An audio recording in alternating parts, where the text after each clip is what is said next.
שבסוי חסטורה בוודאי גם שם נמצאו השם יסבורה ויפל ביסתורה שבסוי חסטורה. Page 62, la deuxième colonne, Ofrav Dalet. Vous pouvez télécharger la brochure sur le site en PDF. Aval ish ba'ar lo yeda uchsil lo yavin etzot. Mais un homme idiot, un homme fou, il ne va pas comprendre cela. Comme il écrit Vechan felev yasimu af lo shav'u ki asara. Alors, Chan felev, les gens qui sont des Khanfelev, c'est-à-dire des gens qui font de la khanifout, de la flatterie. Et alors eux, ils vont pas jamais, Yassimu Af, ils vont mettre la colère, Loïchav, ils vont pas être délivrés qui Asaram, parce qu'ils vont être emprisonnés. Comment chez Matsinu Bilham Racha, comme on trouve ça chez Bilam, le Racha. Il a dit, moi je connais le Da'at Elyon, c'est-à-dire moi j'ai la conscience d'Hachem.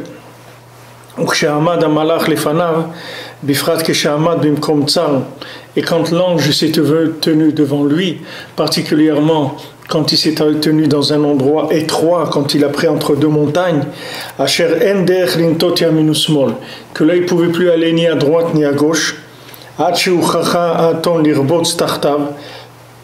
jusqu'à ce que l'ânesse elle a été obligée de s'accroupir parce qu'il n'y avait plus où passer.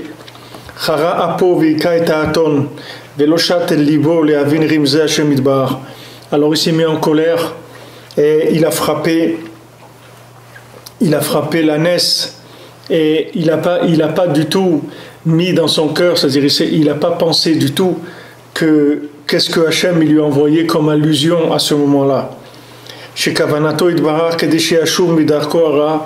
que l'intention d'Hachem c'est pour qu'il se revienne de son mauvais chemin. Chez Chafatz le Kalel et Israël vela akor et atzmo mishne olamot al yedeze, que lui il voulait maudire le Ham Israël et s'arracher comme ça des deux mondes à tellement il était mauvais. Alken omerlo lech ima anashim. Il lui a dit, Akadosh Baruch Hu lui a dit,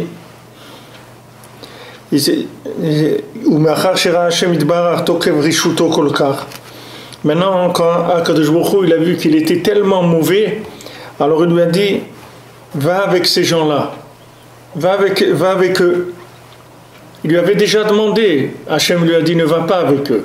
Maintenant il lui a redemandé, alors Hachem lui a dit alors va avec eux. Fais ce que tu veux aller avec eux, alors va avec eux. Parce qu'il a vu que c'était un rachat, il était tellement dans la richoute que Akadosh Baruch Hu lui a dit va. Pourquoi? Parce que le principe qu'on a dans le libre arbitre, c'est que dans les choix que la personne elle a fait, c'est là où on va l'accompagner. Hachem il va l'accompagner dans ses choix, même s'ils sont à l'envers, même s'ils sont faux. Comment je peux Rashi Sham al Pasuk Zeh? Comme Rachid explique là-bas sur ce pasouk-là, qui est Sharim sur ce verset, qui est Sharim d'Arke Hashem, les chemins d'Hachem ils sont droits. Les sadikim echubam poshim kashlubam. Les sadikim, les gens justes, ils vont dans les chemins d'Hachem. Et les gens méchants, eux, ils vont trébucher dans ces chemins-là. Aval bnei Israël aksherim, kol ma shedochakim otam yoter chas v'shalom, em bochim bechol pa'am yoter l'Hashem yitbarach. Les bnei Israël, au contraire, plus on leur met de la pression et plus ils vont vers Hachem. Beprinat ou Paro écrivent, comme c'est écrit pour Paro, il a rapproché le Ham Israël. Chez écrivent et Israël aviem sheba shamayim. Il a rapproché le Ham Israël à Hachem, puisque maintenant en faisant tout ce qu'il a fait de mal au Ham Israël, avec ça il leur a mis de la pression. Et ça fait qu'ils se rapprochaient d'Hachem. À chaque fois, ils se rapprochaient plus d'Hachem. Et crier depuis la Avoda et crier vers Hachem. Alors maintenant, le lien, c'est que il faut il faut savoir expliquer les allusions qu'Hachem nous envoie. Tous on a des signes que ces signes-là, il faut les interpréter. Comme Rabbeinu l'amène dans la Torah 54, dans l'écoute Moran, Bezat Hachem, quand on arrivera, là-bas il parle de toutes les allusions, des Remazim, du lien des Remazim, que c'est dans les Raglim, de la Kedusha, etc., que les Remazim c'est les allusions d'Hachem, parce qu'Hachem ne peut pas nous parler directement, il nous envoie des allusions. Mais ces allusions, c'est pareil, ces allusions, il faut les interpréter. Comment vous voulez interpréter ces allusions-là? Il faut que ces allusions, il faut que vous sachiez où vous allez pour interpréter les allusions. Sinon, vous n'allez pas les interpréter comme il faut. On a vu, comme j'ai rapporté plusieurs fois, le conte dans les contes du fils du Rav. Maintenant, Baruch Hashem et Yosef Moshe nous a mis les contes vous les avez sur le site. Vous regardez en haut, vous avez les 13 contes. Vous pouvez lire les 13 contes en français, ils sont sur le site. Maintenant, le fils du Rav, vous voyez, quand le Maasé du Rav et de son fils, quand ils vont chez le Tzaddik, alors il y a un moment, un essieu de la charrette qui se casse, après il y a la charrette qui se renverse, après ils ont toutes sortes d'empêchements. Maintenant, le père, lui, comment il traduit ça? Il dit, bon, tu vois que du ciel, on veut pas qu'on aille, c'est pour ça qu'on nous fait tout ça. Mais pourquoi il l'interprète comme ça? Parce que lui, il veut pas aller, c'est pour ça. Donc, comme il veut pas aller, il va interpréter ces choses-là comme des choses qui l'encouragent à ne pas aller. Mais celui qui veut aller, il va voir ça comme des empêchements, c'est tout. Rabbeinu dit que les empêchements, c'est fait pour faire grandir le désir, le vouloir. C'est-à-dire, plus on nous empêche de faire quelque chose qu'on a envie de faire, et plus on a envie de le faire. Vous voyez en Égypte, plus Paro il nous a donné d'esclavage, et plus nous on allait vers Hachem, on criait vers Hachem. Avec ça on a réparé tout ce qu'on devait réparer de la faute d'Adam Arishon en Égypte, par le fait qu'il nous oppressait. Et dans cette oppression-là, on allait vers quoi? On allait vers plus haut, vers ce qui est notre essence même de ce qu'on est. Mais si quelqu'un, maintenant, vous voyez, vous lui mettez de la pression, alors il s'en va, et dit, ah non, moi c'est sans pression, hein, moi il ne faut pas pousser, hein, si vous poussez, moi je m'en vais, hein, j'ai pas de... Ça veut dire que son vouloir, il est très faible. Alors ça peut être un vouloir son boulot de juste social, ou bien de conformisme, des fois de flatterie, des fois chacun là où il vit dans des milieux, des fois où selon la place qu'il a dans ce milieu ou autre, alors bon, il doit se comporter comme ça, parce que sinon c'est pas joli, il va avoir des problèmes, etc. Mais quand après il y a de la pression qui monte, vous allez voir comment les gens ils vont réagir. Chacun il va réagir selon le degré de vouloir qu'il a. Si Béhémet il veut, alors il va comprendre qu'est-ce que c'est les allusions qu'Hachem lui envoie. Ce Bilam-là, quand maintenant il a insisté chez Hachem pour obtenir d'Hachem de force que Hachem il lui donne, qui lui donne son acquiescement, qui lui donne son accord pour aller avec Balak, pour aller maudire le Ham Israël. Alors il a insisté, alors Hachem lui a dit, tu veux aller avec eux, vas-y. Mais après Hachem, il a essayé encore de lui amener des allusions pour pas qu'il aille là-bas. C'est-à-dire qu'il a vu que la Ness, elle voulait pas aller, que la Ness, elle se mettait, elle s'accroupissait, etc. Et lui, au lieu de réagir comme il faut, alors il réagit encore pire, il fait encore pire. Comme vous voyez maintenant la Russie, alors voilà, alors les gens lui disent, voilà, regarde, tu as volé un pays, la Crimée et tout, c'est pas à toi, ça y est, il y a eu des accords qui ont été signés, laisse leur pays. Non, truc et tout, alors ça commence, des sanctions. Elle dit, ah oui, des sanctions, alors moi aussi je vais faire ça. Et maintenant son pays est en train de se noyer, la monnaie elle a baissé de 50%, ça fait rien, il continue, allez, encore, et encore, et encore. Pourquoi? Parce que les gens, ils veulent aller quelque part, et ils n'écoutent pas, c'est-à-dire il n'y a rien, quelqu'un il veut aller quelque part, il peut emmener un pays entier à la faillite, il peut faire faillite à une nation entière, il peut emmener des gens, des millions de gens, il peut les faire mourir, les Maher Patlo, ça ne le dérange pas. Pourquoi? Parce que là où l'homme il veut aller, on l'emmène. C'est-à-dire qu'on va l'encourager dans sa folie, on va l'encourager dans sa bêtise, jusqu'à qu'il arrive au bout, après il va voir qu'est-ce que c'est les chemins qu'il a pris. comme Bilam, il a été, et à la fin, ça y est, et à la fin, il s'est fait égorger, il s'est fait tuer. Parce que Hachem, il laisse aller la personne là où elle veut, elle, aller. Maintenant, de ça, Baruch Hashem, nous, on apprend de ça comment c'est important de toujours dire à Hachem que même dans ce qu'on croit qui est bien, dans ce qui nous semble bien, toujours mettre de la tfila, toujours dire à Kadosh Baruch Hu, regarde, moi je pense faire ça, tel travail, ou aller habiter là-bas, ou mettre mes enfants dans telle école, ou que ma femme elle va aller travailler, ou elle va pas aller travailler, ou chaque chose qui se présente, même si on a l'impression que logiquement c'est bien, même si on a l'impression que la Torah, elle est d'accord avec ça. Il faut toujours mettre de la prière dedans. Pourquoi faire?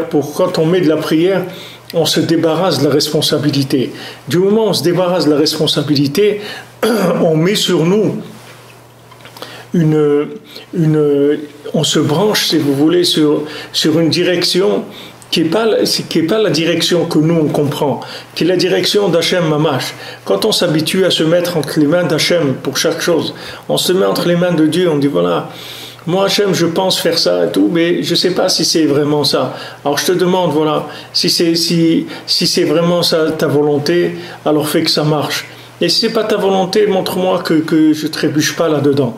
Du moment où moi je dis ça, qu'est-ce que je fais? Je me débranche du pilotage qui a pu être mis en place par un vouloir à moi, qui était un vouloir qui n'était pas sincère.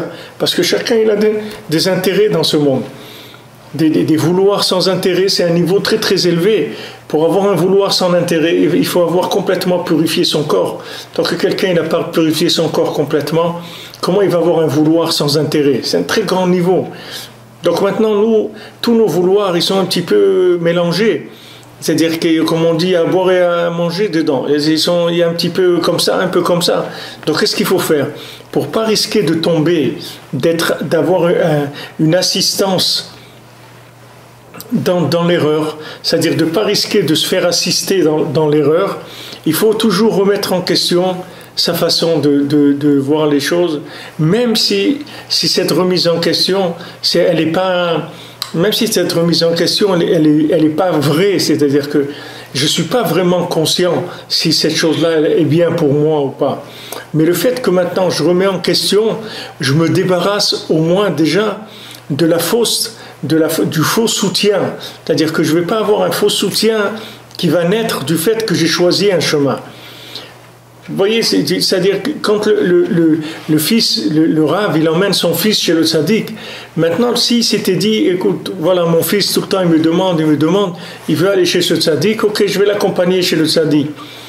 Et maintenant je vais pas déranger sa route. Lui il a envie de faire ça. Même pour moi, apparemment pour moi, c'est quelque chose qu'il devrait pas faire parce que lui-même c'est un grand érudit en Torah. Il a vraiment pas besoin d'aller chez le tzaddik ni rien parce que lui-même c'est un tzaddik. Même si le père il pense comme ça, mais il doit laisser à son fils au moins la liberté d'essayer ce qu'il a envie d'essayer parce qu'on sait pas. On ne sait pas dans ce monde les choses comment elles se présentent, on ne sait pas du tout. Il y a des choses qui sont, vous voyez, même les preuves qu'il a eu Yosef avec la femme de Potiphar.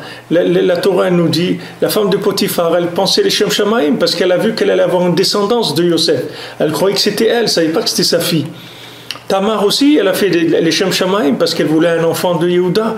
Elle voulait faire partie elle voulait que cette descendance de roi, ça vienne d'elle. C'est-à-dire c'était des intentions qui étaient très élevées. Maintenant, c'est passé par là où c'est passé. C'est des actes qui n'étaient pas très brillants, très reluisants. Ça, c'est ce monde qui est comme ça. Alors, ce qu'il faut vérifier tout le temps, c'est qu'est-ce qui nous motive. Pourquoi on est motivé? C'est ça qui est intéressant. Le reste, c'est pas intéressant. Parce que si on a une motivation, que cette motivation, elle est valable, elle est honnête, elle est droite, alors on va recevoir une aide d'Hachem par rapport à ça.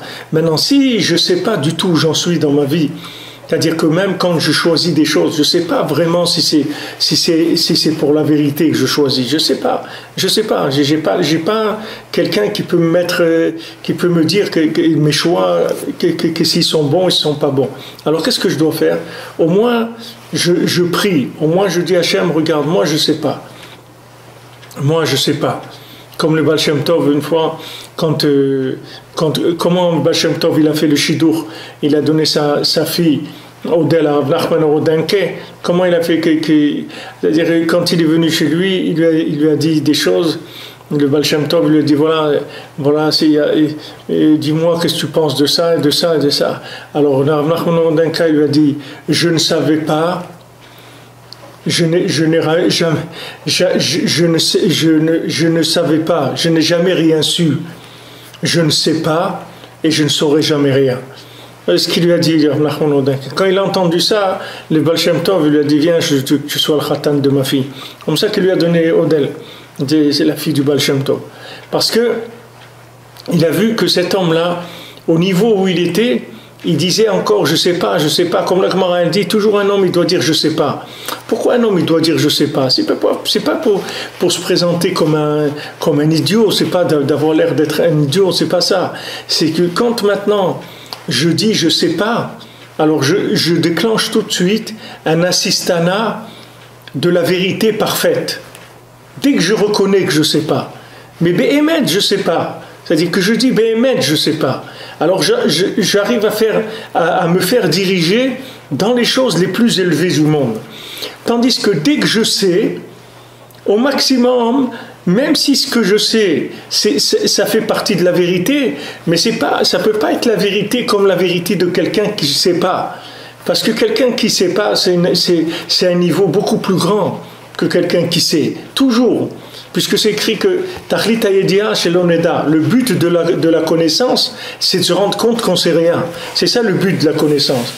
Alors les gens ils vont te dire oui, mais si le but de la connaissance c'est de se rendre compte qu'on ne sait rien, alors voilà, je te le dis, je ne sais rien.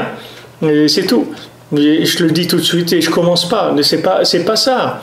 Le but de la connaissance, c'est-à-dire que maintenant, je vais étudier la Torah. Je vais m'investir dans la Torah, mais je vais toujours savoir que Béhémet, les Amito, je comprends rien. Même si Béhémet, je comprends le texte, mais Béhémet, les Amito, je comprends rien du tout. C'est-à-dire, je comprends rien du tout. Je demande un assistana de Hémet, les Amito. Je ne demande pas un assistana de Hémet, selon moi ce que j'ai compris. Quelqu'un il a compris des choses, il dit bon maintenant voilà, maintenant je pense que c'est une période, on va faire des affaires, on va y acheter ça, on va faire ça, on va déménager, on va habiter là, il prend des décisions les unes après les autres. Maintenant dès que quelqu'un il décide, le fait qu'Hachem il a donné le libre arbitre, Hachem il met en place toute la machinerie pour l'aider dans son choix. Même si son choix c'est un choix suicidaire, même si c'est un choix où il va se tromper, Hachem il va lui fournir tous les moyens. Maintenant, encore au milieu, quand la personne elle va être dans l'erreur, Hachem il va lui envoyer des rémazim, des allusions, des appels, des petits rappels, de temps en temps. Il y a un petit signal comme ça, comme quelqu'un il va tomber en panne d'essence, mais pour l'instant c'est pas méchant, c'est-à-dire de temps en temps il y a une petite lumière rouge comme ça qui s'allume, mais on va pas lui crier dessus, c'est une petite lumière. S'il veut, la prochaine station il s'arrête, et s'il veut pas il tombera en panne là où il tombera en panne, et il va se débrouiller, c'est tout. Maintenant Hachem il envoie, même quand la personne elle a fait des mauvais choix, Hachem il envoie des allusions pour essayer de la récupérer tout le temps. Alors maintenant, nous, notre attitude, si on veut avoir un assistana de haut niveau, c'est-à-dire mamash être assisté à un niveau de Hémet les Amito, pas de Hémet, parce qu'il y a des Hémet que ce Hémet-là il tourne en rond. Il y a des choses qui sont vraies, mais ça tourne en rond, ça va nulle part. Et c'est du Hémet, mais c'est du Hémet qui est pas transcendant.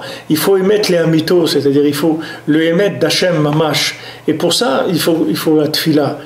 La Torah, c'est émettre, mais la tfila, c'est émettre les amitos. C'est-à-dire que maintenant, quand je commence à prier, puisque la tfila, c'est la chante nefila, ça veut dire tomber. Quand je prie, c'est que je tombe. Qu'est-ce que je fais tomber?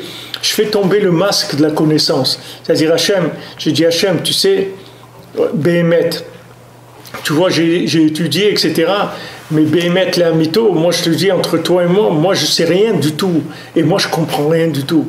Alors je t'en prie, dirige ma vie et ne me laisse pas me tromper parce que je ne peux pas savoir dans ma tête où elle m'amène. Je ne peux pas savoir. Des fois, quelqu'un, il prend des directions qui ont l'air très nobles, très grandes et tout, mais toute la motivation, elle est pourrie à l'intérieur. La motivation, elle n'est pas bonne. La raison pourquoi il veut arriver à ça, elle n'est pas bonne. Donc si sa raison pourquoi il veut arriver à ça, elle n'est pas bonne, il va pas être bien accompagné. Il va recevoir de l'aide négative, il va pas recevoir de l'aide positive. Parce que son vouloir, il est négatif. Même si le but, apparemment, il a l'air bien. Comme Rabbi Nathan, Rabbeinu lui demande, Rabbi Nathan, il demande au Rebbe, voilà, on m'a proposé d'être rave, etc. Rabbi Nathan, son beau-père, c'était un grand sadique. Il était rave sur 60 villes. Alors après, on lui a proposé de prendre le relais de son beau-père, à Rabbi Nathan. Rabbi Nathan, c'était un grand rave de lui-même. Il avait des connaissances dans la Torah, c'était un beddin, il avait tout pour être le rave de 60 villes, il n'avait pas de problème. Alors il a demandé à Rabbeinu, voilà, on m'a proposé ça, et d'être un rave. Alors et Rabbeinu lui a dit c'est bien. Il a demandé à Rabbeinu est-ce que c'est bien. Rabbeinu lui a dit c'est bien d'être rave. Alors Rabbi Nathan il lui a dit est-ce que Béhémet c'est bien d'être un rave. Rabbeinu lui a dit Béhémet c'est bien d'être un rave. Il dit est-ce que Béhémet les Amito c'est bien. Il dit Béhémet les Amito c'est pas bien du tout d'être un rave. C'est pas bien du tout. Qu'est-ce que ça veut dire? Ça veut dire que maintenant cette orientation-là, ce désir-là d'aller vers ça, c'est pas bien. Dans le Emet le Amito, c'est pas bien, c'est tout. C'est réglé, c'est tout. C'est quelque chose. Si tu cherches le Emet le Amito, il faut que tu laisses ça. Parce que ça, c'est pas le derrière de Emet le Amito. Tu veux Emet, c'est bien, pas de problème. Tu es dans le bien, tu n'es pas dans le mal. Mais tu n'es pas dans le Emet le Amito, c'est-à-dire tu n'es pas dans la vérité d'Hachem. Tu n'es pas dans la vérité de l'intérieur. Tu es dans la vérité de l'extérieur. Tu n'es pas dans la vérité de l'intérieur. Tu n'es pas dans les secrets de la Torah. Tu n'es pas dans le cœur du tzaddik, l'intérieur de ce que Hachem il veut de chacun. Si quelqu'un il cherche un conseil dans ce domaine-là, voilà, Rabbeinu il a déjà répondu. Rabbeinu il a dit à Rabbi Nathan, Béhémet les Amito, c'est pas bien, c'est tout. Maintenant, il y a eu des cas dans Breslev ou autre, où des fois, il y a eu des gens qui ont demandé des conseils et tout. On leur a donné les conseils de continuer à être rave. Le rave de Sokolov, je crois qu'on Avram Steinhardt, il lui a dit qu'il pouvait être rave, etc. Bon, ça, il faut voir le contexte et qu'est-ce qu'il y avait à l'époque. Mais ce qu'il y a à la Nekuda, c'est pas que par rapport au Seigneur de rave, parce que ça ne concerne pas beaucoup de gens entre nous. Mais ce qui est important, c'est de savoir que même quand quelqu'un cherche une vérité, il faut savoir que derrière cette vérité, il peut y avoir une autre vérité qui est le contraire complètement de cette vérité qu'il voit là. Lui, il croit que c'est vrai. Mamash, c'est vrai. Et c'est vrai. Béhémet, c'est vrai. Mais Béhémet, les Amito, c'est pas vrai du tout. Alors, c'est pas facile, c'est quelque chose qui n'est pas facile. Maintenant, on a, Baruch Hashem, Rabbeinu nous a donné comment sortir de ce problème-là. C'est que maintenant, quand je fais un choix, du fait que maintenant je vais être assisté dans mon choix, alors je risque de me tromper de façon officielle, c'est-à-dire d'officialiser le mensonge. C'est-à-dire que je risque de me tromper. Même si c'est une vérité, ça a l'air vrai. Ça a l'air vrai. Quand les frères de Yosef, ils ont vendu Yosef, même la Shrina, elle était avec eux. Même Yitzhak, il le savait que Yosef, il était vivant. Yitzhak, il le savait, on a vu.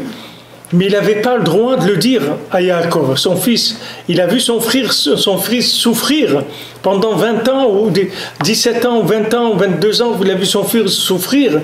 Il ne pouvait pas lui dire, non, tu sais, ton fils, il est vivant, mais il est en Égypte, mais il est vivant. Il ne pouvait pas lui dire ça. Pourquoi ?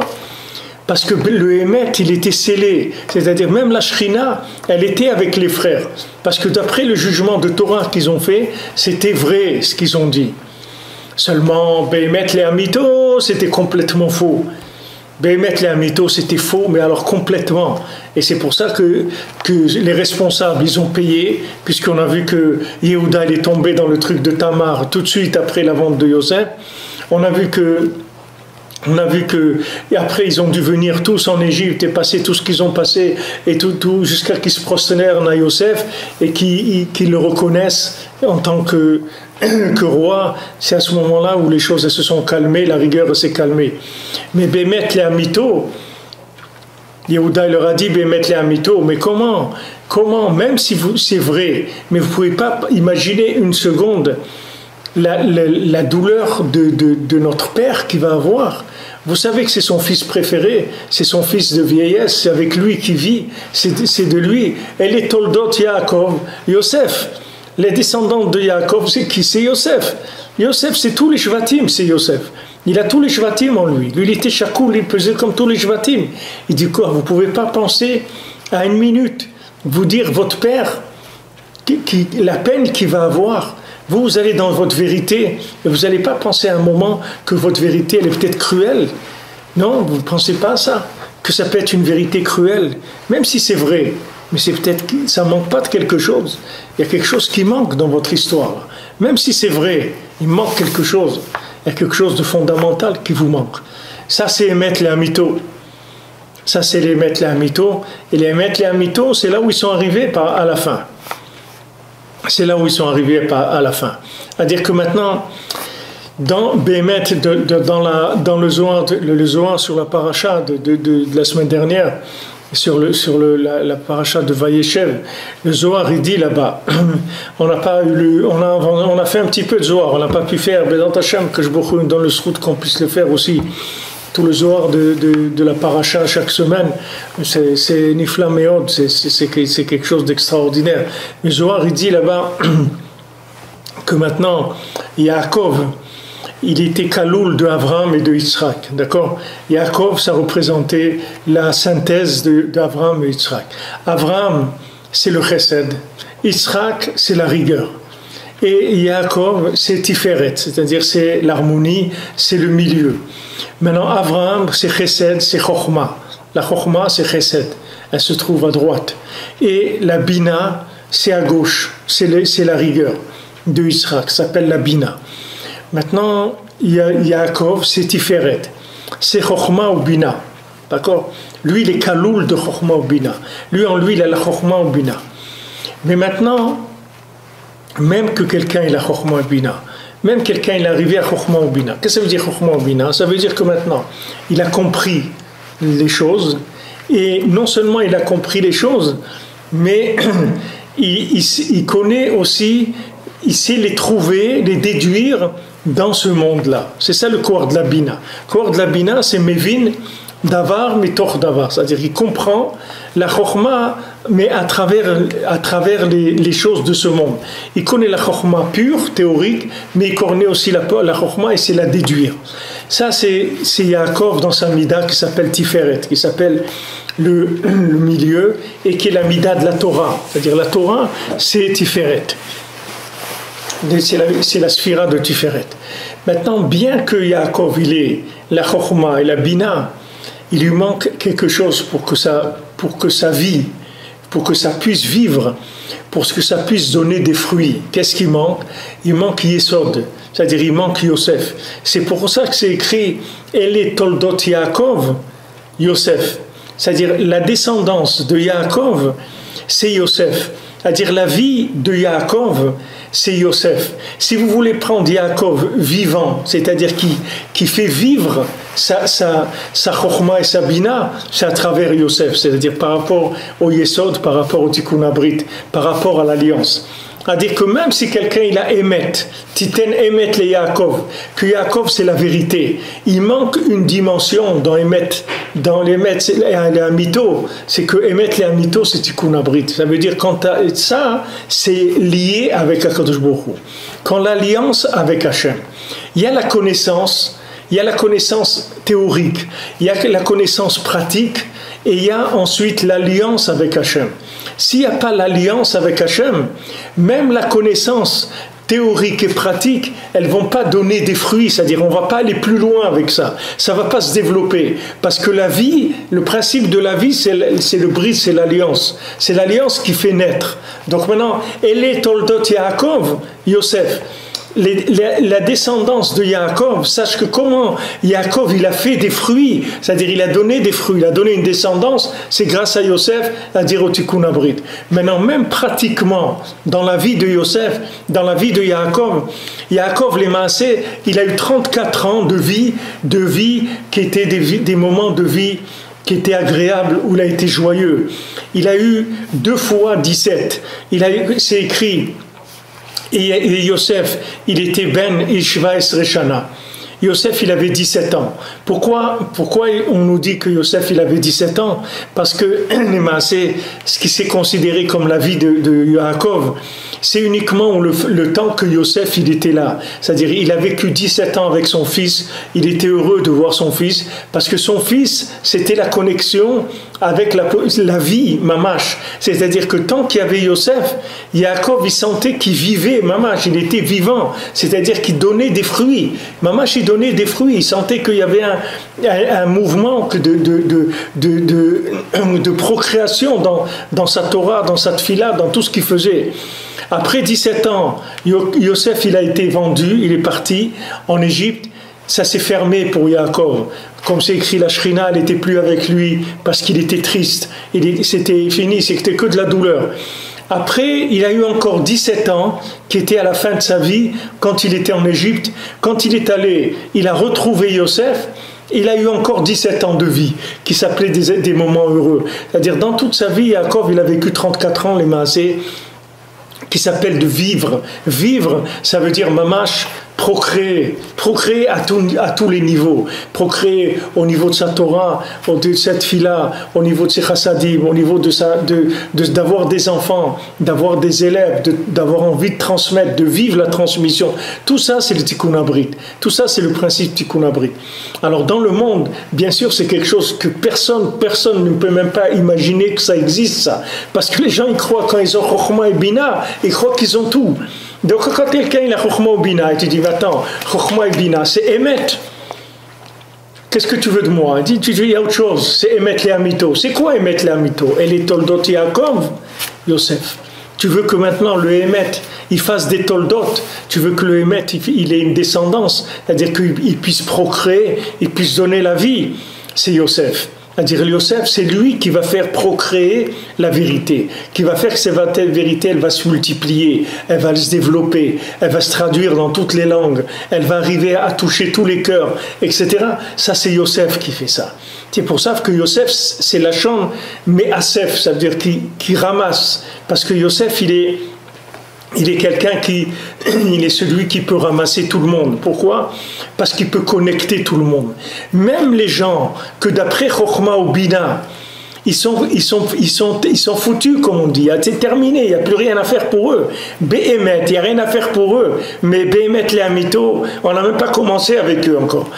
C'est des gens extraordinaires, c'est des gens niflaïm et tout. C'est ça qu'il a dit Rabbi Nachman. Quand les gens, ils ont dit, les tzadikim, ils ont dit, il faut amener le Mashiach, vite, il faut amener le Mashiach, parce que regardez le monde, dans quel état il est. Rabbi Nachman, il a dit, d'après le Emet, vous pensez qu'il faut amener Mashiach, ça c'est d'après le Emet, d'après Titen Emet et Yaakov. Mais d'après Yosef, restez tranquille, parce tous ces gens-là, on va les rapprocher d'Hachem. Tout l'homme Israël, toutes les nations, tout le monde va se rapprocher d'Hachem. Les animaux, les plantes, les pierres, tout le minéral, tout le monde va se rapprocher d'Hachem. Soyez patients. Pourquoi? Parce que maintenant il y a Tikkun Abrit. Et ce Tikkun Abrit, c'est lui qui va faire pousser, qui va faire grandir, qui va faire naître la Torah qui se trouve dans toute chose, dans tout individu. Dans tout individu, il y a de la Torah, puisque la Torah, c'est elle qui gère le monde, c'est elle qui a fait la création du monde. Hachem, il a pris la Torah, il a créé le monde avec la Torah. Donc partout, il y a de la Torah. Seulement, pour voir la Torah qu'il y a partout, il faut que tu rentres dans la yeshiva de Yosef.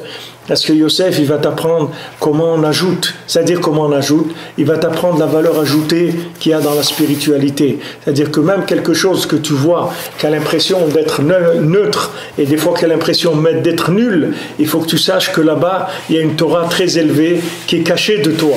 Pourquoi tu ne la vois pas? Parce que tu n'as pas Tikkun Abrit, parce que tu n'as pas l'alliance, parce que tu es resté dans une vérité dans laquelle il n'y a pas d'alliance. Il y a la vérité, mais il n'y a pas l'alliance. C'est pour ça qu'on dit celui qui veut rentrer étudier la Kabbalah et tout, il faut qu'il fasse attention à l'alliance, parce que la Kabbalah, c'est la Chokhmah qui est venue de l'alliance, si vous voulez. Les secrets de la Torah, c'est une révélation de Emet les Amito. Il y a la révélation de Emet, c'est le Niglé, c'est le côté extérieur de la Torah, c'est les 6 traités de la Mishnah avec la Lacha, la Gemara, tout. Mais maintenant, derrière ça, il y a des secrets. Ces secrets-là de la Torah s'appellent Emet les Amito. Maintenant, quand Yaakov, il a eu Yosef, c'est ça qu'il a eu. Ça veut dire Ben Zekunim. C'est-à-dire qu'il a eu un enfant de la vieillesse. Un enfant de vieillesse, ça veut dire qu'il a eu un fils de Zeken, de Zekana Chokhmah.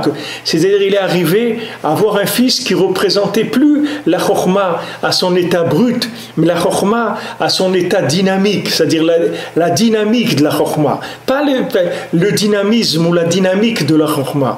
C'est-à-dire c'est ça qu'il a eu avec Yosef. C'est pour ça que Rabbi Nachman, quand vous lui dites ouais mais quelqu'un mais il n'est pas bien et tout, Rabbi Nachman dit ça n'existe pas des gens pas bien, ça n'existe pas, tu comprends pas que ça n'existe pas des gens pas bien, enlève de ton dictionnaire ça n'existe pas, des gens pas bien ça n'existe pas, sache-le. Behemet ça existe, Behemet la mito ça n'existe pas, et Rabbi Nachman est dans Behemet la mito. Rabbi Nachman, il a deux noun dans son nom. C'est Emet Le'amito, c'est-à-dire Moach Noun, il a le Moach du Emet Le'amito. C'est-à-dire qu'il peut prendre quelqu'un que tu as l'impression que Mamash, c'est un clochard, c'est un bonhomme nul, c'est un rachat gamour, un homme, comme on dit rachat gamour, ça veut dire terminé, un homme terminé, etc. Et il peut te le faire renaître complètement. Pourquoi? Parce qu'il a le secret de la vie. C'est beau la Chokhmah, mais la vie c'est plus grand que la Chokhmah. C'est bien de comprendre, mais c'est quand la Chokhmah elle est mechayed ba'alea, c'est-à-dire quand la Chokhmah elle donne la vie à celui qui la possède. C'est ça où elle est intéressante la Chokhmah. La connaissance c'est beau, mais la vie c'est beaucoup mieux. C'est vrai que la connaissance c'est beau, mais la vie c'est beaucoup mieux que la connaissance. Quelqu'un il est censé trouver la vie à travers la connaissance, mais vous voyez que c'est pas automatique. Même chez Yaakov c'est pas automatique. Vous savez Abraham, Chokhmah, Yitzhak Bina, Yaakov, Tiferet, Emet, Torah, chez Beniglé, et vous voyez il vient Yosef, et Yosef, voilà Yosef où il est. Yosef il est là, il est en Égypte et il attend. Il attend que ses frères ils viennent. Pourquoi? Parce qu'il veut savoir s'il veut émettre les Amito.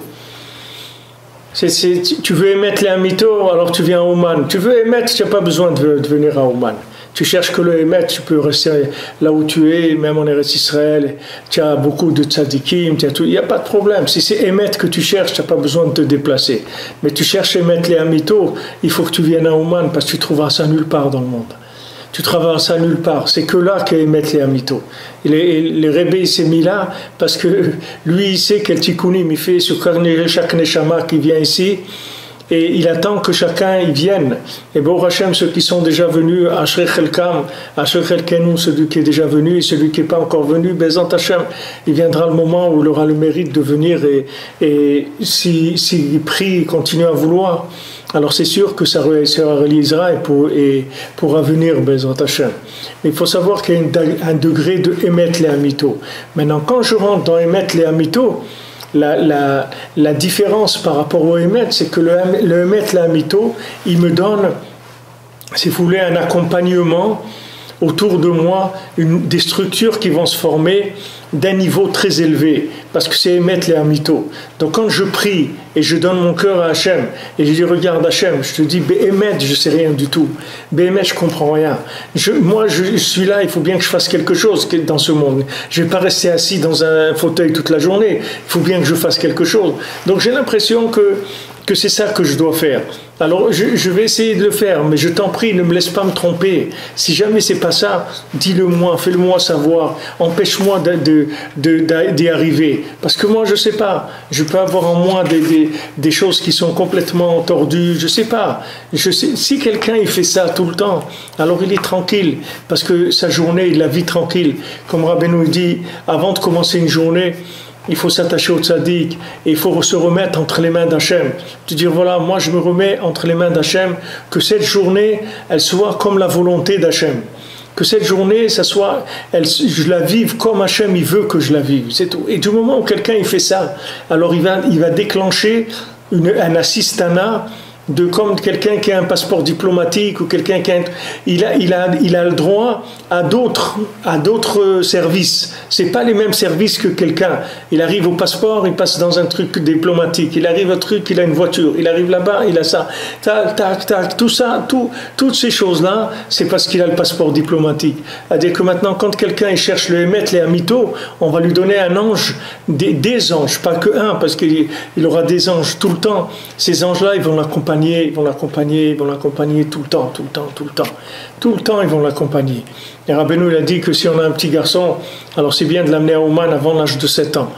Avant l'âge de 7 ans, de l'amener à Ouman, et Rabbeinu, il promet que celui qui vient à Ouman, et qu'avant l'âge de 7 ans, il fait le Tikkun HaKlali ici, que Rabbeinu, il le protège jusqu'à qu'il se marie, jamais il aura des problèmes avec l'alliance. Rabbeinu, il s'est engagé sur ça. On dit Rabbeinu, il promet ça.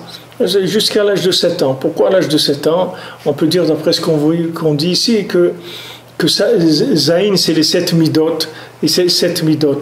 Avant que les 7 midot elles soient complétées, alors il faut amener ce Emet les Amito, ce darga de Emet les Amito. Les 7 midot, c'est le Emet. Emet les Amito, c'est une autre dimension par rapport au Midot, c'est le 8e jour, on en a parlé déjà, on en parlera pour Hanouka, c'est le 8e jour, c'est la dimension du premier soir de Hanouka qui est Behemet, le 8e jour, mais c'est le premier jour, mais Behemet ça inclut tous les autres 7 jours qui est après. Même que ça c'est le premier, mais Behemet il inclut tous les 8 parce qu'il va aller à chaque fois, il va être présent dans les 7 autres. Donc on a besoin de cette dimension-là. Alors quand on va chez le Sadiq, c'est ça qu'on vient chercher. On vient chercher cette dimension-là. On dit, Behemet, nous, il y a tout le monde qui nous a condamnés. Nous, Behemet, il n'y a pas. C'est-à-dire que quand quelqu'un nous voit, rien, que ces gens-là, tu peux les mettre. Comme quand ils ont pris les Breslevers une fois, les bolcheviks, ils ont pris ici les Breslevers qu'il y avait au Kloïs, ici à Ouman.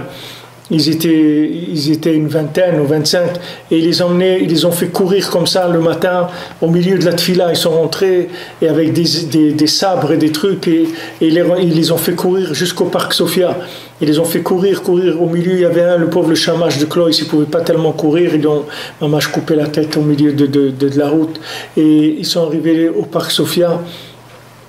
Et quand le chef des bolcheviks il est venu, il les a vus. Il a dit, mais qu'est-ce que c'est ces gens-là que vous m'amenez ici? C'est des fous ces gens-là, parce qu'ils avaient tous des barbes comme ça, un peu qui étaient avec un peu emmêlés, etc. Il me dit, qu'est-ce que vous m'amenez? Des fous, allez, dégagez d'ici, tac. Et ils ont eu un S, ils ont été sauvés. Ils les ont emmenés là-bas pour les exécuter, pour les tuer. Ils ont été sauvés et même il y avait Hanan Spector qui était avec eux, qui était un descendant de José de Lublin, que j'ai connu parce qu'il est niftar à Yerushalayim dans les années 80. En 1980, il est niftar Hanan Spector. C'était un très grand tzaddik, c'était lui qui corrigeait les livres du Chazon Ish. C'était un gaon dans la Torah et un homme humble, d'une humilité incroyable. Et lui, combien il s'est battu dans sa vie pour pas être rave. Il avait des postes de rave en Pologne, partout. Les gens, ils faisaient tout pour l'attraper, pour le rendre rave. C'était Vamash un gaon dans la Torah. Et jamais il a pris lui, il y a même des lettres, vous pouvez voir, du Chazon Ish qui lui écrivait à lui. Et le Chazon Ish, il donnait à lui, c'est quand il écrivait des choses d'Alacha et tout, il les donnait à Hanan Spector, et quand Hanan Spector il corrigeait, après il donnait à l'imprimeur directement.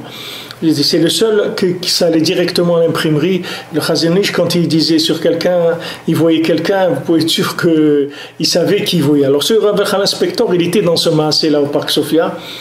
Et à un moment, je ne sais pas qu'est-ce qu'il y a eu, en tout cas, il y a un des bolcheviks, là, il lui a donné un coup de sabre sur le bras, et Menachamaim, il avait ses tefilines, et la lame, elle est tombée sur le baït des tefilines, elle lui a coupé le baït des tefilines, la boîte des tefilines, elle lui a coupé en deux, mais il n'a rien eu.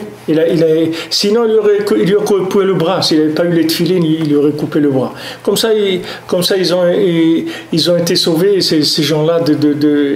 C'est une darga de émettre les amitos. C'est pas des choses que quelqu'un cherche comme ça dans ce monde à vivre avec le émet. Le émet, l'amito, c'est une autre dimension complètement. Et aujourd'hui, pourquoi je vous ai raconté ça? Parce que quand il les a vus, il a dit ces gens-là, mais c'est rien du tout. C'est comme ça qu'ils ont été sauvés. Nous, c'est pareil. Nous, dans nos générations qu'on est aujourd'hui, quand les gens ils nous ont vus, ils disent ah, ces gens-là, ah, qu'est-ce que c'est ça? Bon, c'est des gens, ils valent rien du tout et tout. Et c'est comme ça que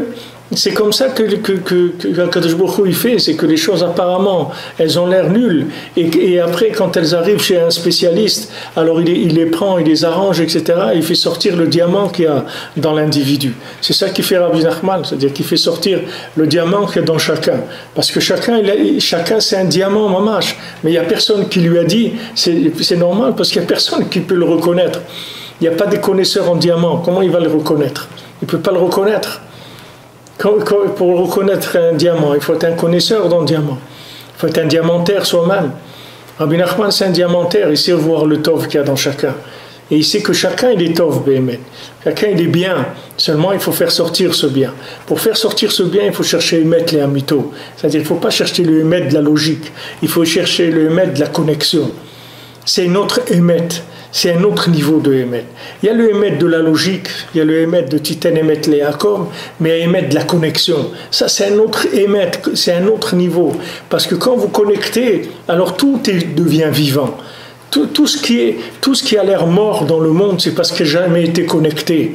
C'est pour ça que ça a l'air mort. Tous les gens que vous voyez qui sont en dépression, qui ne sont pas bien, etc., c'est qu'ils n'ont jamais trouvé un contact avec des gens qui leur ont donné du courage. Ils n'ont jamais trouvé un contact avec des gens qui leur donnent de la vitalité. S'ils avaient trouvé ce contact-là, ces gens-là, ils sont très bien. Au contraire, c'est les meilleurs. Moi, je dis souvent, des gens qui viennent me voir et disent, regarde, on m'a envoyé de tel yeshiva, et après j'étais à tel yeshiva, on m'a envoyé. Je leur dis, mais tu es trop bien, toi. C'est pour ça que tu ne peux pas rester dans la yeshiva. Cette yeshiva, elle n'est pas assez bien pour toi. Tu as trop de cœur, tu es trop vrai pour rester là-dedans. Tu vas voir, tu vas trouver après une yeshiva. Continue, renforce-toi, tu vas trouver une yeshiva qui correspond à tes désirs intérieurs, que tu veux vraiment te rapprocher d'Hachem. Ne te décourage pas. C'est-à-dire que maintenant, les gens ils croient que quand ils n'ont pas réussi dans des systèmes officiels, ça veut dire qu'ils valent rien du tout. Mais c'est le contraire. C'est quand officiellement le système il n'est pas arrivé à reconnaître le bien qu'il y a en moi, ça veut dire que j'ai une valeur qui est hors système. Comme celui qui a trouvé le diamant. Celui qui a trouvé le diamant, dans le Maaseh que Rabbeinu raconte de celui qui avait trouvé un diamant, quand il a été chez un diamantaire, il lui a amené, il lui a dit, mais tu sais, ce diamant-là, c'est d'une valeur que tout le pays entier, il ne peut pas te payer ce diamant. C'est une valeur qu'il n'y a personne qui a une fortune comme ça pour t'acheter ce diamant. Il faut que tu ailles à Londres ou un endroit comme ça, des grands milliardaires, sinon tu ne pourras pas le vendre. Et lui, il a été là-bas pour vendre son diamant. Mais lui, dans le pays où il était, il n'y avait pas quelqu'un pour acheter ça. Ça, c'est pareil. Les gens, ils sont découragés. Les gens, ils se laissent aller. Ils sont tristes. Ils tombent dans la paresse, dans la tristesse, dans le découragement. Pourquoi? Parce que sur le marché dans lequel ils vivent, il y a pas, c'est pas valorisé, ça. Il n'y a personne qui les valorise. Mais s'ils étaient dans d'autres marchés, ils verraient qu'ils ont une valeur extraordinaire. Maintenant, Rabbi Nachman, il développe tous les marchés parallèles. À part les marchés officiels aussi, il leur montre qu'ils peuvent faire beaucoup mieux. Mais tous les marchés parallèles, tous les choses où les gens, ils ne veulent pas reconnaître là-bas. Ces gens-là, ils ne veulent pas les reconnaître, ils ne veulent pas leur donner de l'amour, de la vitalité, rien. Rabbi Nachman, il vient et dit, attends, donne-les-moi cela, tu vas voir moi ce que je vais en faire.